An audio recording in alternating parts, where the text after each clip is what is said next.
Kim, welcome to the program. Hi. How did you get into theater? Well, my uncle was a high school choir director, and when I was in third grade, I went to see his high school's production of Bye Bye Birdie, and it just was the most amazing thing I'd ever seen. My daddy took me to see Sound of Music at the movie theater when I was a little girl. Yes. And I grew up listening to Barbra Streisand and Sound of Music and Jesus Christ Superstar. And so when I got to be going into high school, the local community theater was doing a production of Bye Bye Birdie, so I went and auditioned. And so that was my first play I ever did. Wow. So you didn't do anything elementary and junior high? No, I just sang. I was really a singer more than a theater kid. I grew up in a family of singers and choir directors, and so that was really my focus. And then I got into high school and started doing some high school drama, but I was still really a choir kid. When I went to school, I was a vocal major rather than a theater major. And then as life has developed, I've ended up loving and being more heavily involved in theater than in the classical music. Right. So, Bye Bye Birdie, what did you do, Bye Bye Birdie? I was Margie the first time, and then I've also directed it and then been Rose in it. So I've done the show 3 different times in 3 different capacities, I guess. So after high school and when you went to college, did you know that's what you wanted to major, or what did you do? I was a vocal major. You were a vocal major in college then? I was a vocal major in college. And I found that I didn't enjoy singing the Italian arias and the German art songs as much as I enjoyed singing show tunes and torch songs. So, which probably wasn't recommended or encouraged, right? No, that was not encouraged. When you're a classical vocal major and you're singing Madame Butterfly and Bach. And so I decided at that point, I knew I didn't want to stay in classical music. So I just decided I wanted to marry Travis. So I decided to be a teacher instead so that I could do what I loved, which was the arts, but do it in a way that would allow me to be a wife and mother. Right. So you got into theater afterwards. Yeah, I mean, I did high school theater. I did one-act play in high school. I did the musicals in high school. I did all of that, but it was never really my intention to major in it.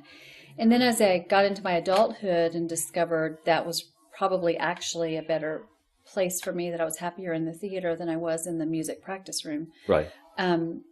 And then I just got more heavily involved into theater until I ended up going back to get my master's in theater at the University of Houston, which I just finished last year.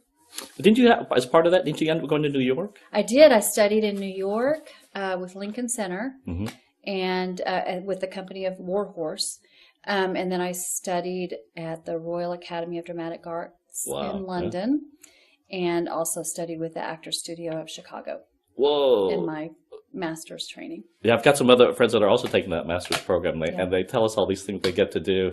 I'm jealous. It's all the things places you get to go. Awesome. It's a great experience. It was a great experience. So what do you do in real life? I teach high school theater.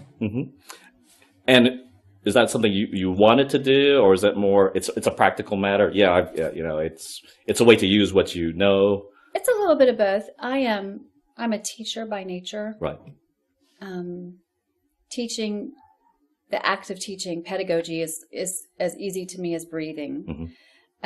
So it's kind of a way to marry the 2 things that I love the most, which is teaching and then the theater and the art of it. I do love, I was a regular classroom teacher actually for a while. And I was happy there, but discovered that I would be happier teaching theater, doing something that was more fun and where I wasn't fighting kids on homework and testing. Right. I don't have to worry about testing. Well, what's the big challenge, especially for the kids for today? Because they have so many things they can do that might be considered entertainment.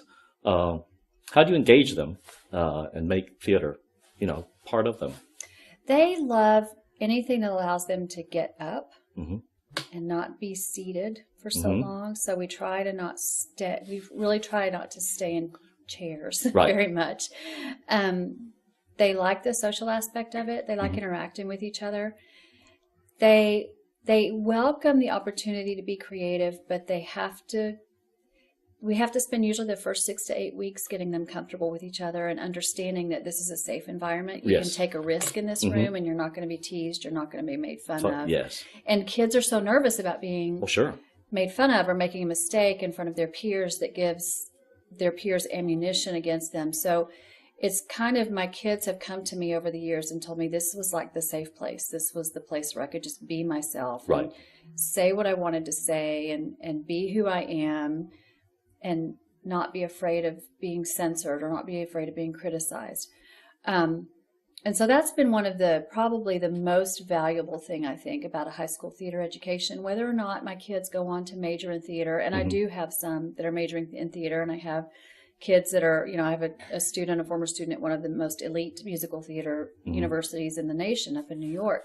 I have those kids doing that stuff, but even the ones who don't major in theater, who just do it for fun or do it for love, they end up with a better sense of who they are and a better sense of where they fit into the world and what they can contribute to the world and how they can communicate with others and have dreams and visions and creativity that they can then share. It's great life lessons. Absolutely. It actually is. Yeah. Theater is a life lesson as opposed to as particular, They discipline. learn about commitment, time commitments. It's one of the hardest things, in fact, for them to learn and grasp, is the idea that coming to rehearsal several times a week and actually making the commitment on time, prepared, and what happens to your scene partner when you blow off rehearsal for a day and things like that. They learn a lot of valuable lessons about commitment. The lessons a lot of the same lessons they learn when they're in a team sport, but not everyone wants to play football or basketball. Not everyone is suited to play a team sport. So some of those team lessons and sportsmanship type lessons, they get those in the arts as well. Yeah. What was the first show you ever did here at the Crighton? Oh, gosh. Probably a musical. Oh, yeah, it would have been a musical. It might have been Evita. Really? Okay. Do you prefer musicals or versus straight plays? Or? Yeah, I do love musicals. I tend to gravitate towards auditioning for musicals. And when I do audition for straight plays, I tend to not get cast as easily. Is that because of the bias, or are they just that you're saying, know. Kim does musicals? So, yeah, I mean, they might not say it out loud, but they think it. Right. Yeah, or I don't know. I tend to, there's some straight plays I would love to do. I also am I kind of like work that has a lot of meat to it. Yes. And not a lot of theaters up in this area seem to be doing a lot of work that has meat. Well, it's hard because if you do that, people don't usually come. Right. And that's the hard thing. It's hard. So as an artist, I want to do stuff like Doubt and The Rabbit Hole and, those kinds of roles are the kinds of roles I'm drawn to. Black box type stuff. Yeah. You just don't have a black box. Yeah. So, that's kind of hard. So when I'm doing a straight play, I want to do something that has some heft, that has some message and some controversy and really dig. I really want to dig make people deep. think. Yeah. And there aren't that many other plays to audition for. Yeah. No, again, in this area. And, I think if you were in a larger city, say Houston, there are more opportunities for that. Or you just have to drive further, right?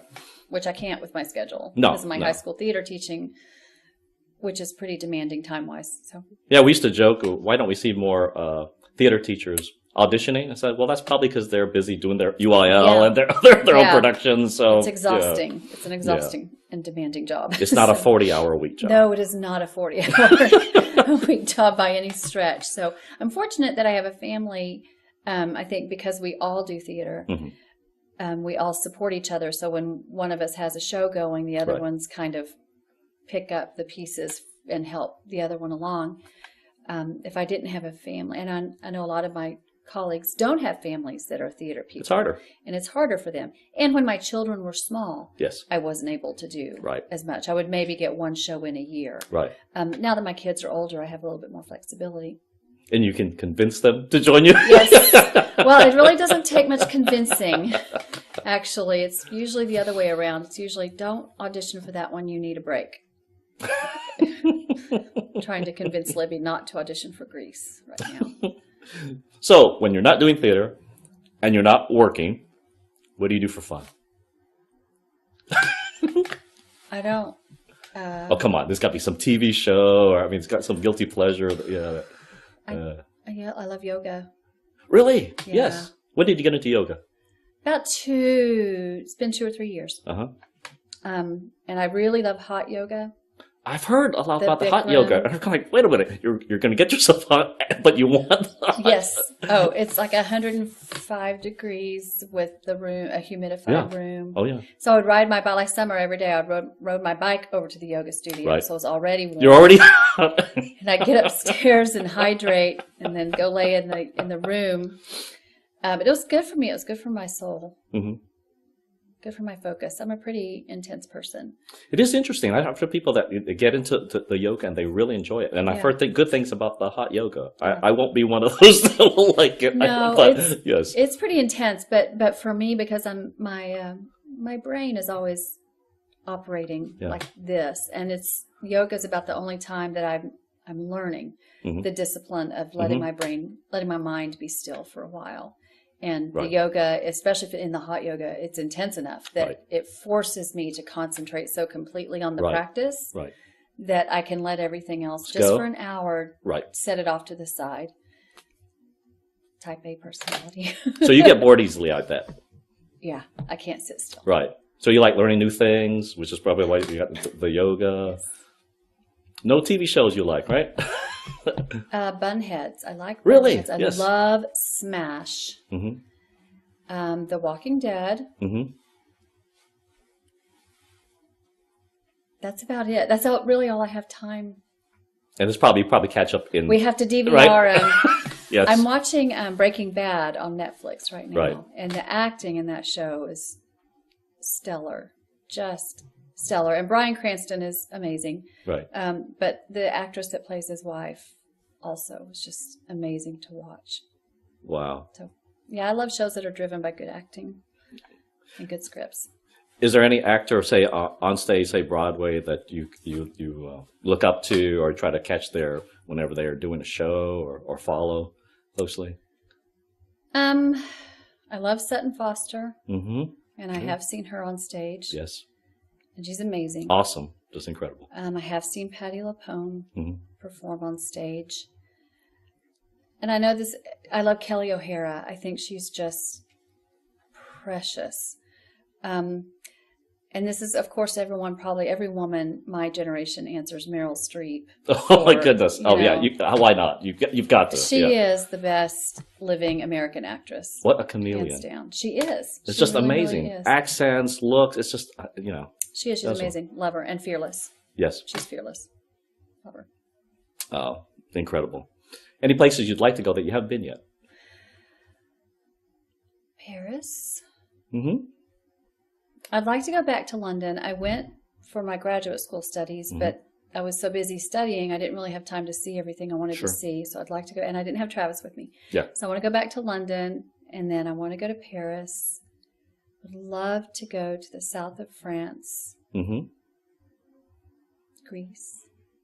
Yeah. Well, no, south of France is pretty cool. France is good, especially if you speak French. That helps. I don't. Find someone who does. Yeah. That'll make it easier. Not a word. I love London too. London is such a rich city in terms of everything, in terms of history, the arts. There's just so much to do there. You could always find something to do. Yes. Just incredible. All right, I'm going to ask the question we've been asking everyone. If heaven exists, what do you want God to say when you get to the pearly gates? Let's dance. Whoa. That's a happy thought. That is the first time we've heard that one. That's a great. Let's dance. And if when you dance, I mean, hopefully you have to be full of energy and joy and so. Oh, that's great. I love that. I love answer. to dance. So. That's great. Well, thanks for being with us. Thank you. We will see you on stage in a little bit. In a little bit. Woohoo! Got to go put my wig on.